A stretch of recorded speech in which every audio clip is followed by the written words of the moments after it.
That was it, wasn't it? I mean, the idea was that you could get a bit of fresh air into the kids' lungs and, have a bit of fun. It was a bit like a sort of, almost like a holiday to Margate, except you had to work. But it was really tough doing that, I imagine, in the Kentish sunshine, yeah.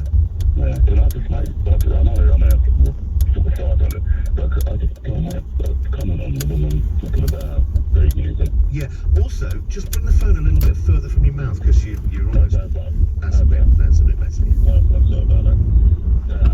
She was talking about the mouth, we never had that option, because we mainly lived on offal, which was the best way of getting meat products. We very rarely had the chicken was a treat. Chicken, I was only one born in the 40s, 50s, early 60s. You didn't have chicken like we do now. You might get it once a month. I don't understand why I think these people, the reason we have processed food is because it's cheap. Right? And people on minimum wage can only afford cheap food. I do take issue with that, because I think it's all about education. And I've said this before, LBC. If you buy really cheap cuts of meat like shin or flat rib, ones that take long, slow cooking, not only are they absolutely delicious, but they are incredibly cheap. It's the fact that people don't know how to cook cheaper cuts, and often people's sort of cooking education just isn't up to much. That's the reason why they just rely on processed food. It's about education, really. No, it's about education. But not after you've done a 14-hour shift or 16-hour shift in a factory making sandwiches. Yeah, but make it the day before, make it at the weekend, and put it in the fridge. Oh, right. Okay, mate, I'm going to be getting an argument. You talk to any person who walks in a factory, like my friend's wife does. Like, when she gets in after a 16-hour day making sandwiches, right, he does a long hour job as well. So exhausting. It's like there might be, okay, middle class people or people who do good jobs, but when you've done those sort of hours, the last thing you want to do is come in and prepare a full meal from scratch. All right, I'm going to have to leave it there, Lawrence, because we're out of time. That's it from me for the time being. It's been nice to be with you. Make sure you download the LBC app or Global Player, and as well as listening live to LBC, you can listen back to this and other programmes, along with a range of podcasts. At 10 this morning, it's Ian Dale, but right now on LBC, it's your weekend breakfast with Ian Payne. Thank you very much indeed. Good morning, everybody. Thank you to Richard for the last few hours. It's coming up to 7 o'clock. It's Sunday, it's the 25th of July. I'm paying in for Andrew Castle at breakfast this Sunday. I'm going to have to start, I'm afraid, with some rather grim economic news. There's going to be so many inquiries and reports into anything connected with COVID over the next 2 or 3 years. Here's the latest of them. Us taxpayers are going to bear the cost of COVID for decades. This is the latest report to come out of the Public Accounts Committee, which says Number 10's response to the crisis has exposed UK taxpayers to, quote, significant financial risks. We'll try and find a little bit of light at the end of the tunnel. On your radio, on Global Player, and Play LBC. Leading Britain's conversation. This is LBC. From Global's newsroom at 7 o'clock, government is planning to allow only fully vaccinated people into Premier League football matches from October. The so-called vaccine passports would also apply to those attending other events with more than 20,000 spectators, but that number would be 5,000 for people at concerts. Dr. Alan Mendoza from the Research Institute, the Henry Jackson Society, sets out why ministers want to do this. Government is suggesting putting this on the table as a means to encourage the football clubs themselves to go through a voluntary scheme of double jabbing. Now, why would they do that? Well, the answer is, if they do that, the government will allow them to be full capacity during the winter. We know financially that the clubs have suffered severely from not having had full grounds and not being able to have anyone in, but they wouldn't be able to do that if they weren't double jabbed. Separately, the Health Secretary is facing criticism for saying the UK must learn to live with COVID-19 rather than cower from it. Sajid Javid made the comment to an EU social media to say he'd made a full recovery from the virus. Bereaved family says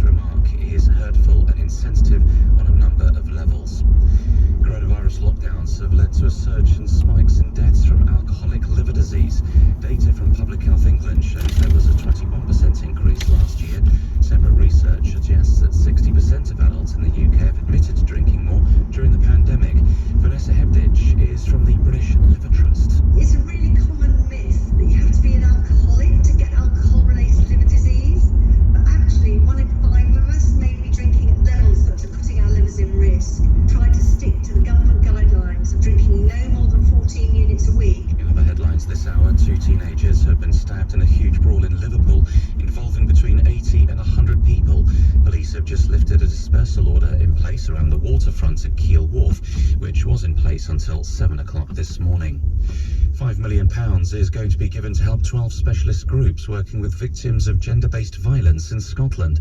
The bulk will go to Scottish Women's Aid and Rape Crisis Scotland, who both reported a rise in demand for their services during the pandemic. Team GB's Andy Murray has pulled out of the men's singles tournament at the Tokyo Olympics with a thigh strain. Instead, he'll focus on the doubles tennis competition. Elsewhere, Team GB swimmer Max Litchfield has missed out on a medal in the men's 400-metre individual medley final, having finished fourth. The weather, cloudy across the south and east of the United Kingdom, with patchy rain giving way to some heavy showers and thunderstorms. Elsewhere, dry with plenty of sunshine, a high of 23 degrees Celsius. From Global's newsroom, I'm Philip Chrysikos. At Lloyds Bank, we're by the side of all our customers right now. From families juggling finances, to parents whose children are leaving the family home, to those looking after elderly loved ones. Whatever you're planning, we're here to support you with useful, expert advice and guidance. Visit us in branch, online, or over the phone. Lloyds Bank, by your side. This is LBC from Global, leading Britain's conversation with Ian Payne.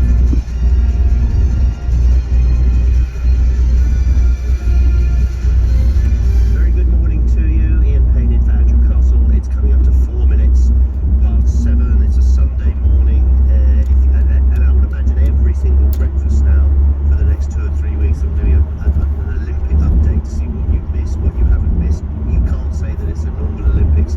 It's not. For all sorts of reasons, no crowds. The coverage is different. I'll try and go into that in more detail later on. And it's all to do with money. So what have we missed? Two-time Olympic Taekwondo champion Jane Jones has lost. Two-time defending champion Andy Murray, as you heard in the news, has withdrawn from the men's singles with a minor thigh strain. The Australian world #1 and recent Wimbledon champion Ash Barty is out. The first round of the women's singles often happens. Some of the best players, they turn up and they're just knackered. They can't do it. So it'll be interesting to see how Djokovic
vaccines to be listed under wider recovery.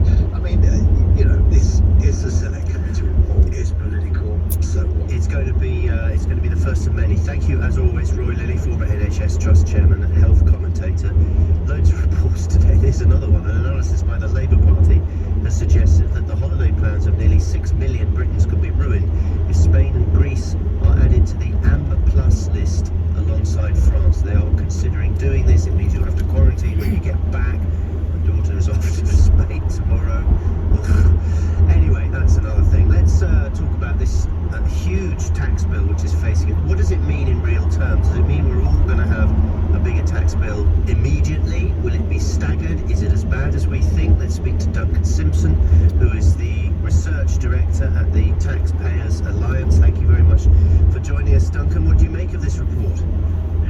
Well, it's pretty damning. I mean, as the previous guest alluded to, a lot of the information was already out there, so we know the overall spending thus far on COVID measures is approaching £400 billion. Quite tellingly, though, the Public Accounts Committee, which released a report today, they also had another report at the end of last month, and that was looking at the business bounce back loan scheme, which essentially means that a lot of the commercial loans which are given to businesses across the UK, they're backed by the government. So in other words, if the business fails, then the bank, which made the loan in the first place, doesn't have to worry because the taxpayer will pick up the bill. And I think the Public Accounts Committee's estimations for that was around about 26 billion pounds for that cost. They also looked into other areas like fraud, for example. So again, a huge part of that £400 billion is the furlough scheme. So that's paying the wages for millions of Britons across the country. But we do know that HMRC is actually, I think about 3 weeks ago, they had about 7,500 live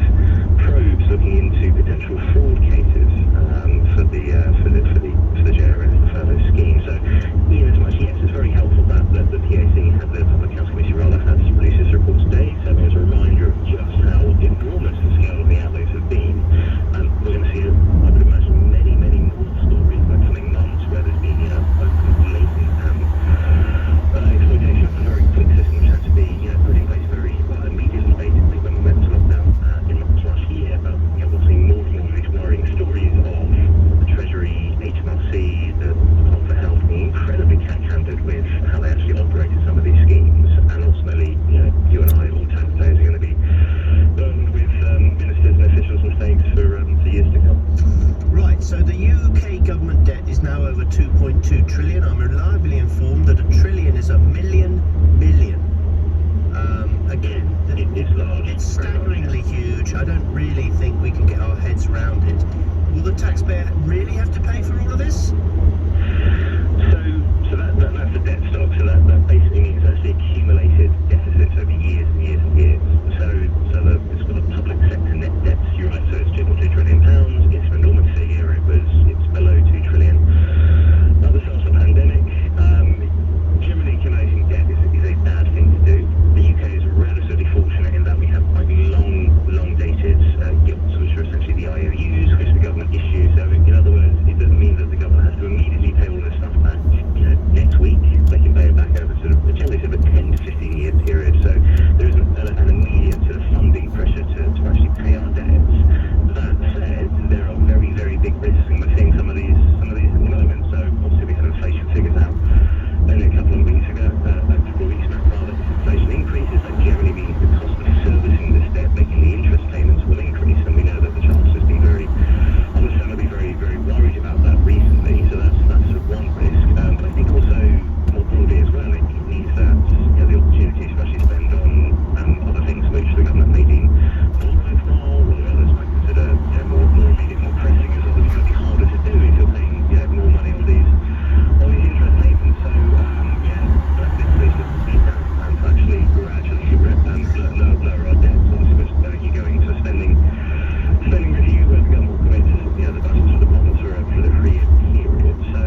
the gradually increasing debt that we have. All right, Duncan, thank you. Rather depressing start to a Sunday, but there we are. He's the research director at the Taxpayers Alliance. Love to hear from you. Have you got a view on this? Have you got a concept of what £2.2 trillion debt actually means? How should we pay it off?